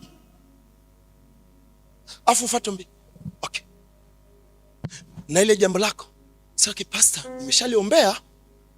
Ukiona amesema hivyo, amekujibu kipendwa, ila aamini. Sababu mpendwa hana lugha nyingine, atakwambia pastor, nimemtafuta Bwana, maana hajaamini. Ukiamini utakuwa una uhakika nao tunavyoongea sasa hivi, kwa sababu imani ni sasa. Imani haisubiri kesho, kwamba sasa hivi unapona, sasa hivi unafunguliwa, sasa hivi unapokea neema kuinuliwa, sasa hivi kila kitu kinaenda kutokea now. No. Faith is the key to open the door of possibilities.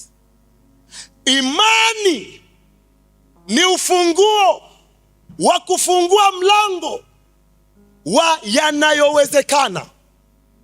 If you have faith, everything is possible. Tafuta ile andiko tumalizie hapo. Biblia inasema kwamba yote yanawezekana kwake aminie. Na mimi nitakuwa ni Marko 10:23 maybe. Hebu 10:23-24. Asante Yesu. Na neema inaenda kuachiliwa sasa hivi. Falme. Hey. 10:23 nasemaje au 24? Marko. Can you speed up please?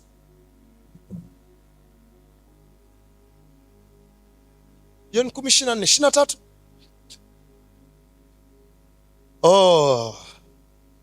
Okay. Yote yanawezekana kwake aminie. Ngoja tafute.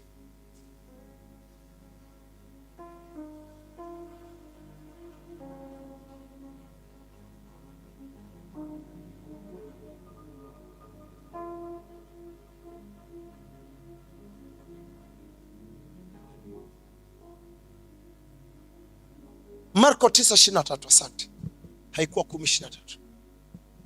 Namaliza na hii habari afu tunaenda wapendwa wangu, listen to me. Utagundua nimefocus kwenye vitu viwili: uwezo wa Mungu beyond human limitation. Sawa sawa, uwezo wa Mungu zaidi ya mipaka ya kibinadamu. Tuko pamoja ya kwamba yote yanawezekana kwa Mungu, si ndio? Hello. 1:37 Luka anasemaje? Hakuna asilowezekana kwa Mungu, yote yanawezekana kwa Mungu. Sasa sikiliza, ni nini kitakuhamisha kutoka kwenye level ya human limitation kuingia kwenye level ya godly capacity? Ni faith, ni imani, ni imani, ni imani, ni imani, ni imani, sio sura ya huruma. Build your faith, jenga imani yako. Jenga imani yako. Mungu ashaona sura zenye pozi. Hii dunia ina miaka karibia 7,000. Ashaona kila aina pozi ya uso. Una pozi ya kuweka umshtue. Mungu anashtuliwa na imani. Build your faith. Biblia anasema hii hapa, hii habari, hebu ianzie mstari wa 17. Hii habari ianzie mstari wa 17, tutiririke haraka haraka. Ianzie mstari wa 17. Mtu mmoja katika mkutano akamjibu, mwalimu, nimemleta mwanangu kwako, ana pepo bubu, na kila mpaga hapo humbwaga chini, nayo hutoka mapovu na kusaga meno na kukonda. Nikasema na wanafunzi wako wamtoe, wasiweze. Mnajua hii ni habari ambayo Yesu hakuwepo na vijana wake. Ameenda mlimani kuomba, ameacha kina Petro. Biblia inasema huyu mzee akamtafuta Yesu kwa sababu anajua kwamba kwa Yesu kila kitu kinawezekana. Akapeleka mtoto wake. Hakumkuta Yesu, akawakuta wanafunzi. Biblia inasema wanafunzi walishinda naye. Pastor, unajuaje alishinda naye? Ni kwa sababu inaonekana Yesu alirudi jioni kutoka kwenye maombi, kwa lazima atakuwa alishinda naye Musa. Sawa sawa. Mwambie mzee nimejiongeza tu. Amen. Alipotokezea baba wa mtoto akashtaki kwa Yesu. Asema nimemleta mtoto wangu, ana matatizo makubwa, na nimemleta wanafunzi wako watoe pepo, afa asema wasiweze. Kwa lugha nyingine hawakuweza. Kumbuka hakusema hawakutaka. Unaweza ukataka ukakosa uwezo. Biblia haijasema kwamba hawakutaka, ila hawakuweza. Ninakuombea utake na uweze. Pokea neema ya kutaka na kuweza. Asema hawakuweza, asema wasiweze. Ona, pandisha pale. Yesu akakasirika. Sema Yesu akakasirika. Toa sauti, sema Yesu akakasirika. Akawajibu akasema, enyi kizazi kisichoamini, nikae na ninyi hata lini? Kizazi kinachongelewa ni wanafunzi, unajua. Usifikiri ni wapagani. Yesu, wapendwa, hakuna mbadala wa imani. Hakuna mbadala wa imani. Nimeona warokole wanaotaka kujihurumia. Nimeona warokole wanaopenda kutembea kwa huruma. Hakuna mbadala wa imani. Choose kuishika imani. Na naona unaenda kwenye ulimwengu wa yasiyowezekana kuwezekana. Nasema naona unaingia kwenye ulimwengu wa yasiyowezekana kuwezekana. Nasema naona unaingia kwenye ulimwengu wa yasiyowezekana kuwezekana. Yesu akakasirikia wanafunzi. Sio kwamba alishughulika na kwamba na ule mzee kwanza aondoke, alafu unajua mambo ni ya kifamilia, nitaongea na vijana. Aliwakemea mbele ya mteja, na makemeo yake, nitakaa na ninyi mpaka lini, enyi kizazi msichoamini. Maana yake shida yenu ilikuwa ni imani. Imani ingekuwepo, yale yasiyowezekana yangewezekana. Ni kama watu walivyokuja hapa. Ngoja nikwambie, kati ya kuhubiriwa, wangeambiwa mtaenda kuhubiriwa na kuenda kuombewa miujiza itokee, wangechagua ya kuombewa. Hii wamekutana nayo bahati mbaya. Hii wamekutana nao nini? Bahati mbaya. Anze prayer sasa. Sikiliza. Faith is your life. Mwenye haki wangu ataishi kwa imani. Mwenye haki wangu ataishi kwa imani. Huwezi kuenda mbali zaidi ya imani ulionayo katika Mungu. Biblia inasema akawakemea akasema, enyi kizazi. Wapendwa, kwenye karakana hii ya miujiza, moja kitu kikubwa ondoke nacho, go and build your faith. Na ukijenga imani yako, imani itakuondoa katika yale yasiyowezekana kwa wanadamu, yatakuingiza katika yale yanayowezekana kwa Bwana. Piga kelele amina. Kajibu akasema, enyi kizazi kisichoamini, nikae na nyinyi hata lini? Nichukuliane na nyinyi hata lini? Sema mnanichosha, mleteni hapa kwangu. Akaletwa. Wakamleta kwake. Hata alipomuona, mara yule pepo alimtia kifafa, naye akaanguka chini akaagagaa akitokwa na povu.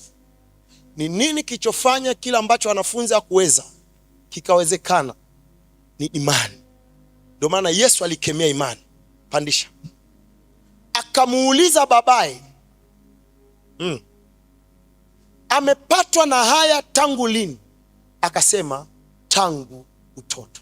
Nataka uangalie historia ya tangu utoto. Na kama ni tangu utoto, lazima tukubaliane kama wazazi. Hawa wazazi wameshahangaika mno, wameshaenda kila mahali. Wangapi wanakubaliana na mimi? Wameshapigana kila vita ambayo wanaweza kupigana. Wameshatumia kila mia walionayo, washatumia kila pesa walionayo, wameshaenda kila hospitali ya kuenda.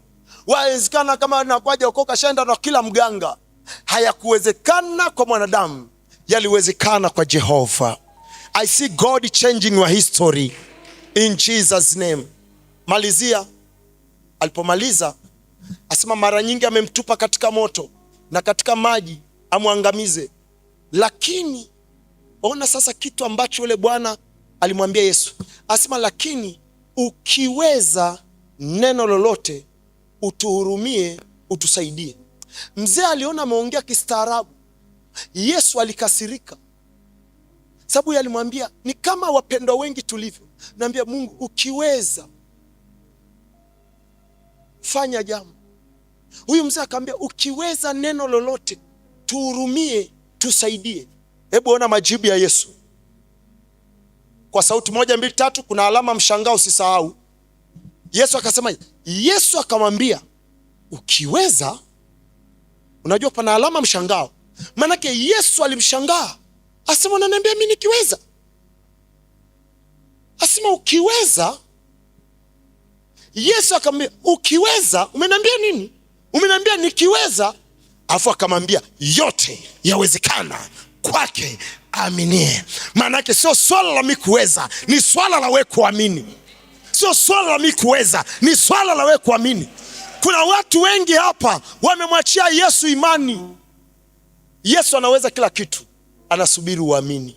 Simama kwa miguu yako, mgeuke jirani yako, mwambie Yesu anaweza kila kitu, anasubiri uamini. Je, unaamini unaweza ukaenda mbali? Wangapi wanaamini wanaweza kaenda mbali katika maisha? Wangapi wanaamini wanaweza kawa watu wa muhimu katika maisha? Wangapi wanaamini wanaweza kuwa watu wa maana katika maisha haya? Wangapi wanaamini kwamba wanaweza kuwa watu wa heshima ambao wametukuzwa katika maisha haya?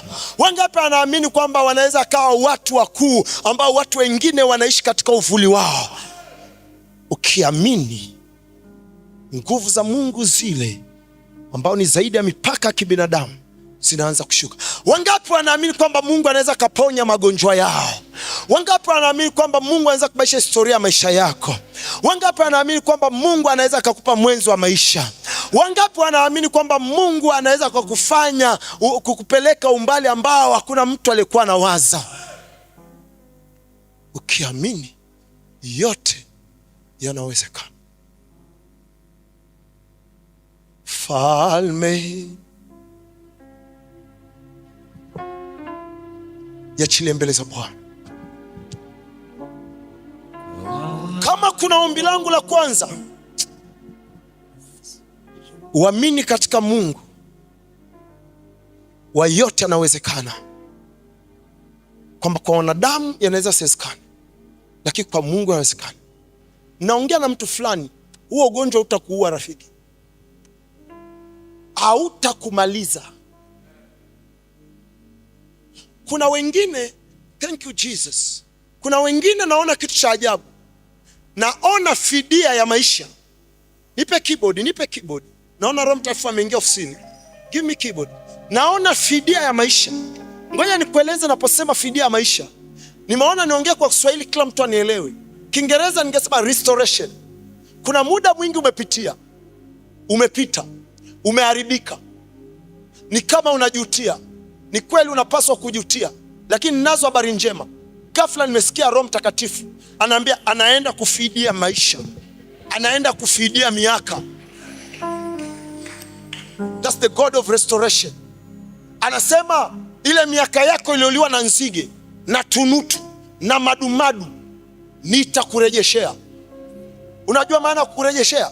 Anakufungulia milango, anakupa speed isiyokuwa kawaida. Yale ambayo wengine wametumia miaka 10 kufika, unashangaa miaka 2 you are there.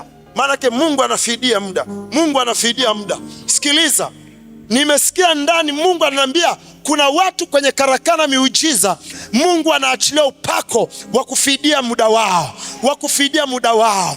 Inawezekana muda wao uliharibiwa kwenye dhambi, uliharibiwa na kwenye maisha ambayo sio sawasawa. Miaka imeenda, anakuja kushtuka, anasema ni heri ningemjua Yesu mapema. Mungu ananiambia, sijui kama ni wote, lakini I'm sure ya kwamba kuna anointing of restoration, kuna upako wa urejesho, kuna upako wa urejesho, kuna upako wa urejesho, kuna upako wa urejesho, kuna upako wa urejesho. Sema Yesu, sema Yesu, Yesu, miaka yangu iliyoliwa na nzige na tunutu na madumadu, ninaomba Bwana kwenye ibada hii ya karakana ya miujiza, Bwana, upako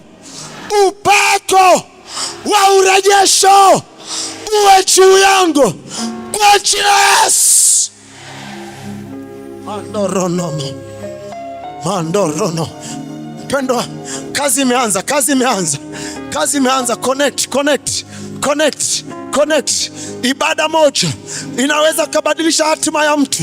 Ninarudia tena, nasikia Roho Mtakatifu ananiambia, Pastor Goodluck, kuna watu nawarejeshea miaka yao iliyoliwa, miaka yao iliyoharibiwa, miaka yao iliyopotea. Ninairejesha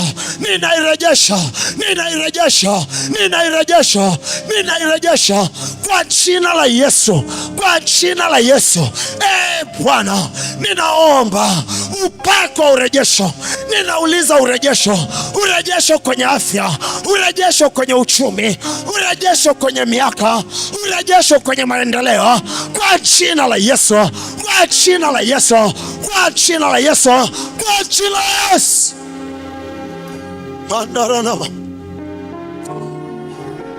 Weka mkono wako kichwani.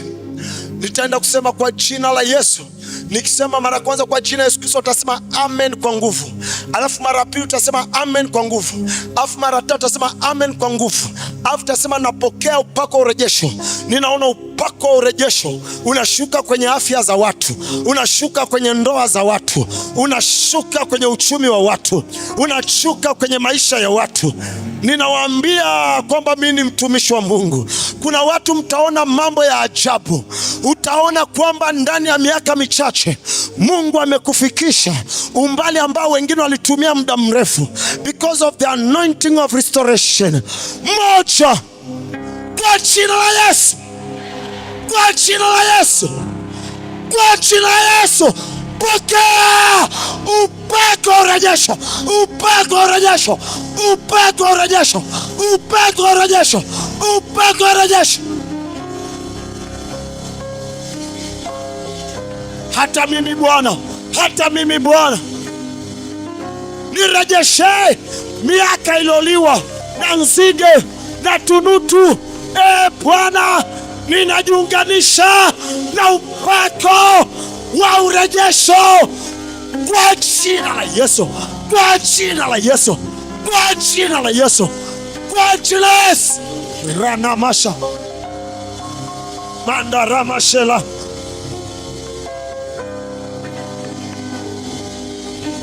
Hey!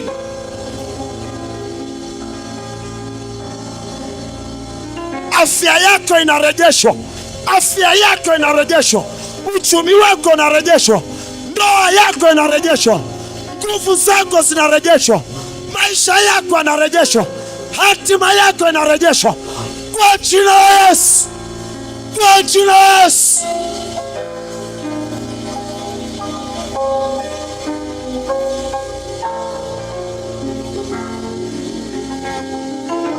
Usinipite Bwana.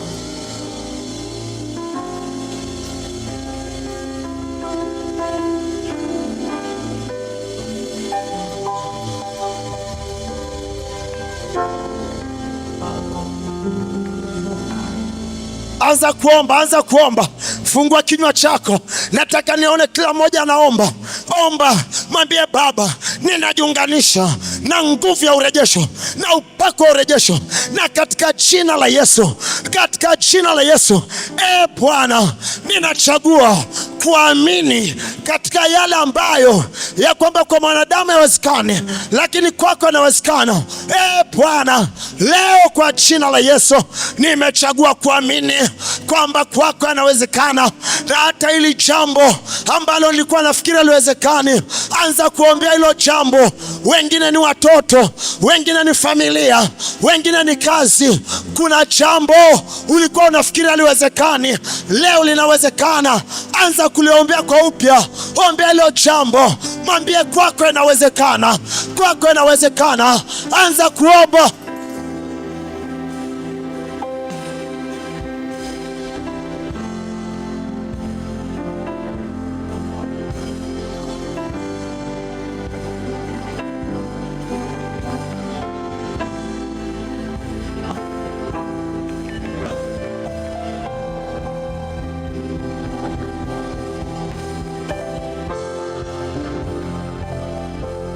Hilo jambo ambalo ulikuwa umefikia kiwango ya kwamba haiwezekani, siwezi kuinuka, siwezi kuwa mtu mkuu, siwezi kufika level hii.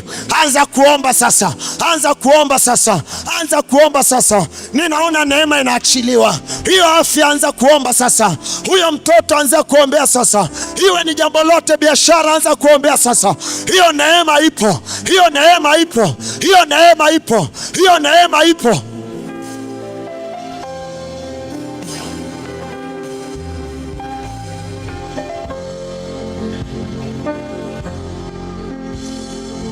Hilo uliokuwa umelikatia tamaa, lifufue kwa upya, lifufue kwa upya. Fufua hayo maono, fufua hayo maono, fufua hiyo mipango ya kwamba inawezekana. Ninapokea nguvu, ninapokea nguvu ya kuwezekana, ninapokea nguvu ya kuwezekana. Hiyo mipango inawezekana, hayo maono yanawezekana. Endelea kuomba.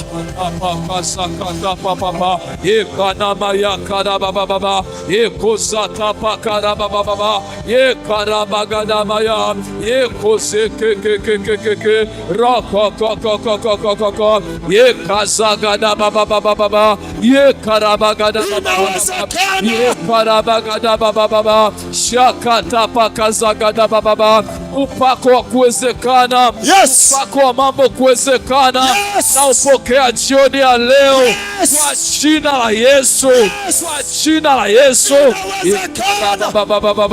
Shana mayagada baba yekada bagada baba. Hiyo nyumba itaisha. Yes. Hiyo nyumba itaisha. Yes. Watoto watasoma. Yes. Maisha yako yatainuka. Yes. Wewe utakuwa mtu mkuu. Yes. Utapata watoto. Yes. Utapakata watoto. Yes. Utakuwa na biashara kuu. Yes. Endelea kuomba. Rakada banamaya shekada utamtumikia Bwana. Yes. Shakana mayagada baba shekada inawezekana. Atapakana baba. Hilo jambo lilokuwa wafikiri haliwezekani, hilo jambo ambako umefikia kwamba haliwezekani, kwa Bwana linawezekana. Anza kuliombea. Upako uko mahali hapa, unaachiliwa juu ya hilo jambo, unaachiliwa juu ya hilo jambo. Yale ambayo uko unafikiri haiwezekani, kwa Bwana inawezekana. Anza kuomba, usinyamaze. Ukinyamaza unafunga hatima yako. Omba, omba, omba, omba, omba. Baba yekana mayakara baba yekazaka bagada baba yekana mayakara baba rekoko yekazata pakara baba yekana mayakara baba yekana mayakara baba yekara bagada baba. Hilo jambo ninaliunganisha na upako wa kuwezekana. Hilo jambo ninalipatanisha na upako wa kuwezekana katika jina la Yesu. Yekara baba yekazagada baba yekana mayagada baba yekara baba yekoko yekazagada bagada. Kwa Bwana yote yanawezekana. Yes. Kwa Bwana yote yanawezekana. Yes. Hilo jambo linawezekana. Yes. Rapata pokea hiyo neema, pokea huo uwezo. Yes. Pokea hiyo nguvu. Yes. Pokea hiyo imani. Yes. Pokea hiyo imani. Yes. Pokea hiyo imani. Yes. Pokea hiyo nguvu. Yes. Pokea huo uwezo. Yes. Kwa jina la Yesu. Yes. Endelea. Mayakada baba yekazakada bagada baba yekada bagada baba yekoko yekazagada bagada baba yekana mayasagada baba yekana bagada baba yekana bagada baba yekozana maya yekozagada maya mashekete bagada baba yekara bagada baba yekarabagada baba yekarababa yekazagada baba yekanamayagada baba yekarabagada baba rekokoko yekokoko yekokoko. Utatenda makuu. Utatenda makuu. Yes. Utatenda makuu. Yes. Utatenda makuu. Yes. Kwa jina la Yesu. Yes. Kwa jina la Yesu. Yes. Kwa jina la Yesu. Yes. Yale yasiyowezekana kwa wanadamu, kwa Bwana yanawezekana. Itawezekana kwako. Amen. Kwa jina la Yesu. Amen. Rakata pakada baba yekazagada baba yekanamayagada baba yekadabagada baba yekanamayagada baba yekazagada baba yekarababa baba yekanamayagada baba yekazagada bagada baba yekanamayagada baba yekokoko Katika jina la Yesu maomba. Amen. Kwa jina la Yesu maomba. Amen. Nyanyua mikono yako. Father, kwa neema ulionipa kama mtumishi wako, bila kujali ni jambo gani, sijui kila mmoja na jambo gani, lakini inawezekana kuna mambo ambao wengine amekuwa yakiwaliza, mengine amekuwa ni kuanzia utoto, wengine ni miaka mingi, mpaka imefikia level ya kwamba hili haliwezekani tena. Kwa mamlaka ulionipa na kwa neema ulionipa, katika jina la Yesu Kristo, ninaamuru hilo jambo likawezekane sasa, kwa jina la Yesu. Amen. Kwa jina la Yesu. Amen. Kwa jina la Yesu. Amen. Kwa jina la Yesu. Amen. Kwa jina la Yesu. Amen. Kwa jina la Yesu. Amen. Kwa jina la Yesu. Amen. Woo. Kuna nguvu za Mungu zinapita, nyanyua mikono yako. Yes. Yes. Yes. Yes. Yes. Yes. Hey, hey, hey. Hey. My God, my God. My God, my God. Unaondoka hapa ukiwa mshindi. Unaondoka hapa ukiwa mzima. Yes. Huo ugonjwa unakuachia. Yes. Hilo sikio linapona. Yes. Hayo macho yanapona. Yes. Hiyo mifupa inapona. Yes. Hiyo miguu inanyauka. Amen. Kwa jina la Yesu. Amen. Shalalalalalalalala. Shalalalalalalalala.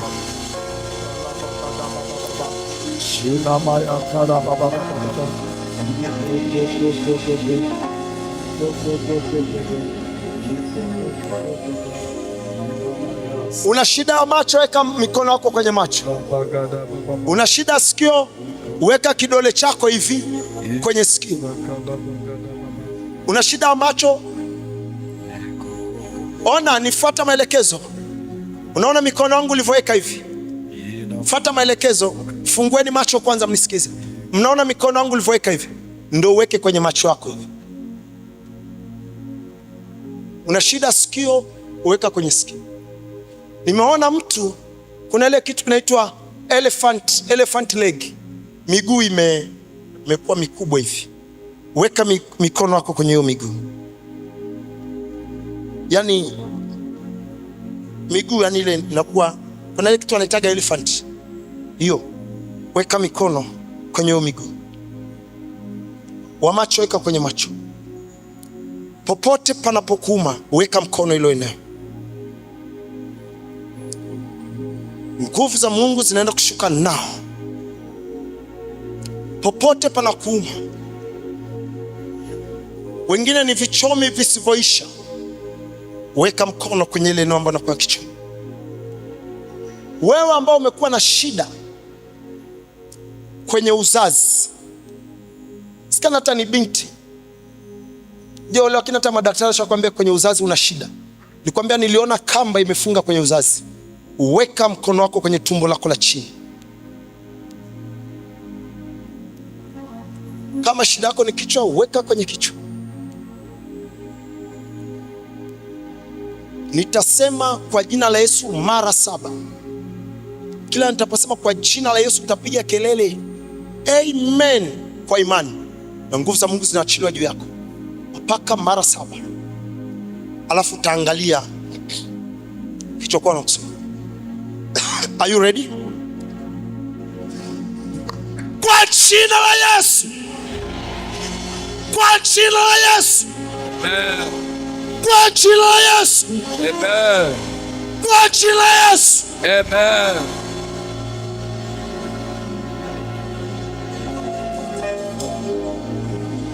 Kwa jina la Yesu. Amen.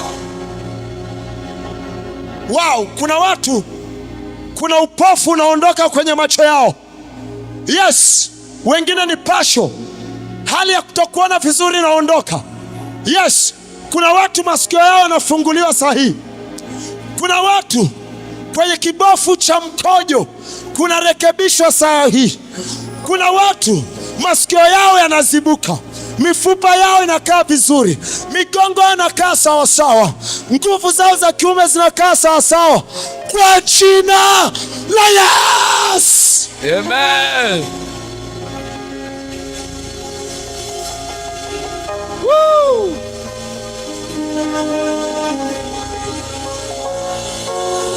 Oh, oh, yes, miracle everywhere. Yela mashala na mandala. Kwa jina la Yesu, macho ona. Macho, ona.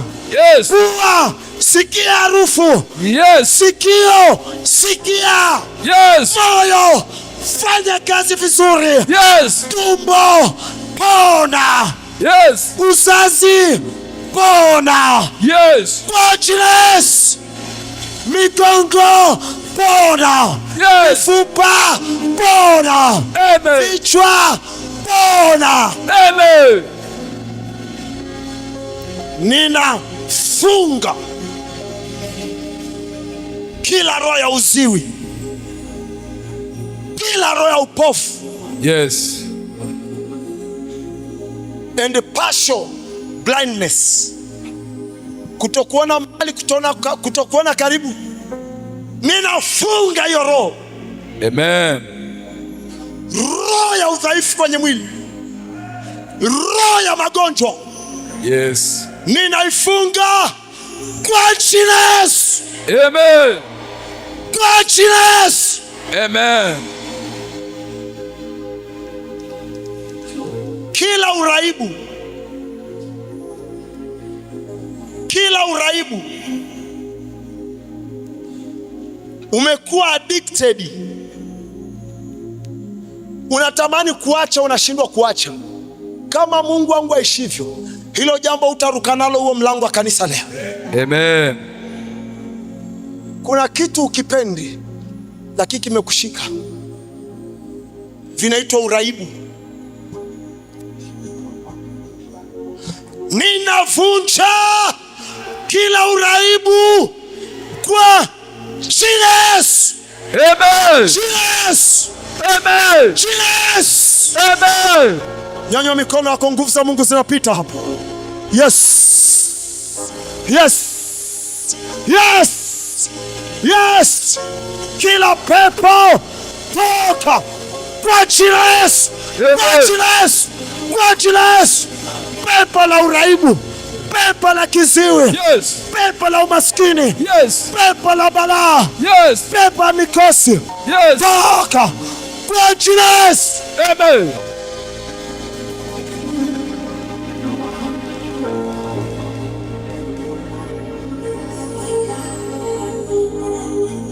Umekuwa ni mtu ambaye huwezi kuonekana na afya njema. Hilo pepo kwa mamlaka kwa jina la Yesu, kwa jina la Yesu, achia huo mwili leo. Amen. Kwa jina la Yesu. Amen. Nyanyua mkono, elekeza hapa kwenye mikono yangu. Wengine mtasikia kama mioto inashuka kwenye miili yenu. Tatokea upande wa kulia, taelekeza mkono mpaka upande wa kushoto. Yes. Yes.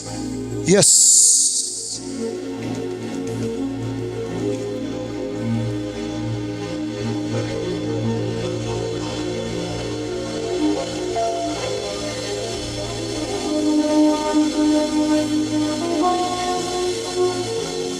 Yes. In the name of Jesus.